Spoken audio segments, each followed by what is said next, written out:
महाभारत युद्ध से पहले महाराजा धृतराष्ट्र को विदुर जी ने जो कुछ समझाया वही विदुर नीति है। मनुष्य अकेला पाप करता है और बहुत लोग इसका आनंद लेते हैं। आनंद लेने वाले तो बच जाते हैं, पर पाप करने वाला दोष का भागी होता है। अल्प मात्रा में धन होते हुए कीमती वस्तु की कामना करना तथा शक्तिहीन होते हुए भी क्रोध करना देह के लिए कष्टदायक और कांटों के समान है। स्त्रियां आदर के योग्य, सौभाग्यशालिनी, पवित्र, घर की शोभा, लक्ष्मी स्वरूप हैं। अतः इनका हमेशा ही आदर होना चाहिए। मूर्ख चित्त वाला नीच व्यक्ति बिन बुलाए ही अंदर चला आता है, बिना पूछे ही बोलने लग जाता है तथा जो विश्वास के योग्य नहीं है उन पर भी सहज ही विश्वास कर लेता है।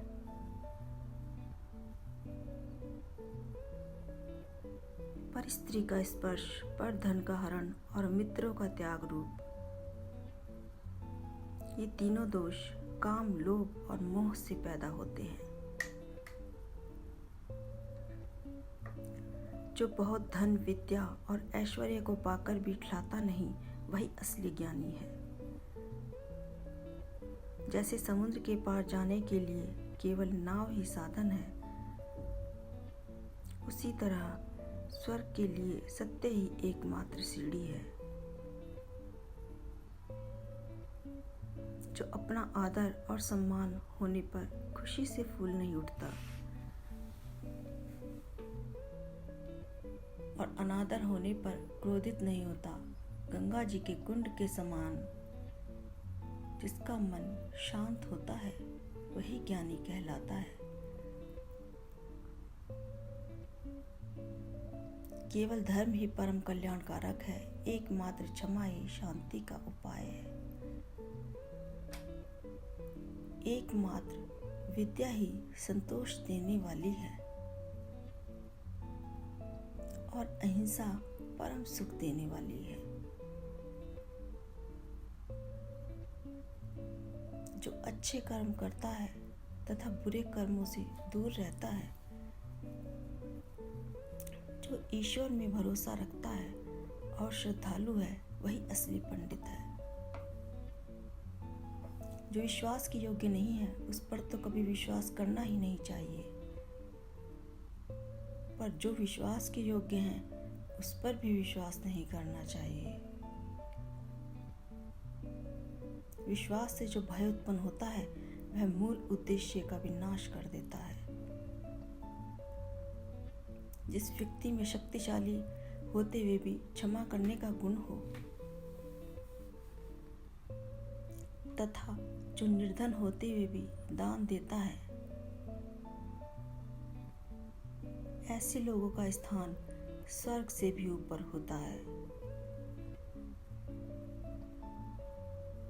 जो व्यक्ति दूसरों की धन संपदा और सौंदर्य को देखकर चलता है वह जीवन में कभी सुख से नहीं रह सकता।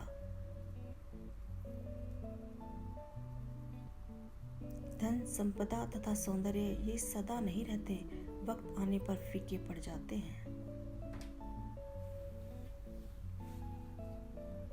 जो इंसान विपरीत परिस्थितियों में भी आगे बढ़ता रहता है वही सफल होता है,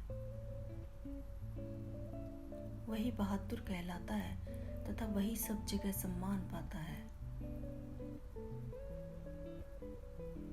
हमेशा खुश रहना चाहिए तथा दूसरों को भी खुश रखना चाहिए।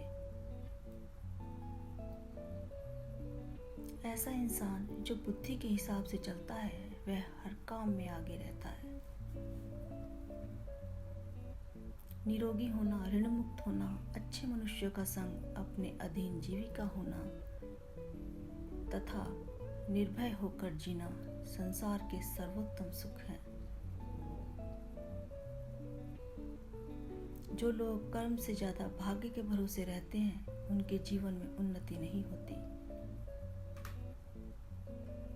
जो आलसी प्रवृत्ति के होते हैं, आज का काम कल पर टाल देते हैं, काम से जो जी चुराते हैं उनका भाग्य भी साथ नहीं देता। जो किसी का अपमान नहीं करता तथा हमेशा सावधान रहकर बुद्धि से शत्रु को पराजित करता है, वही सच्चा वीर है।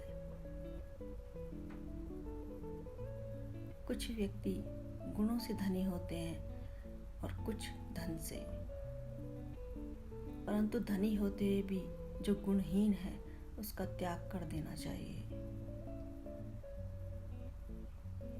जिससे द्वेष हो जाए, जो चाहे वह कितना ही गुणी हो, उसके गुण नजर नहीं आते।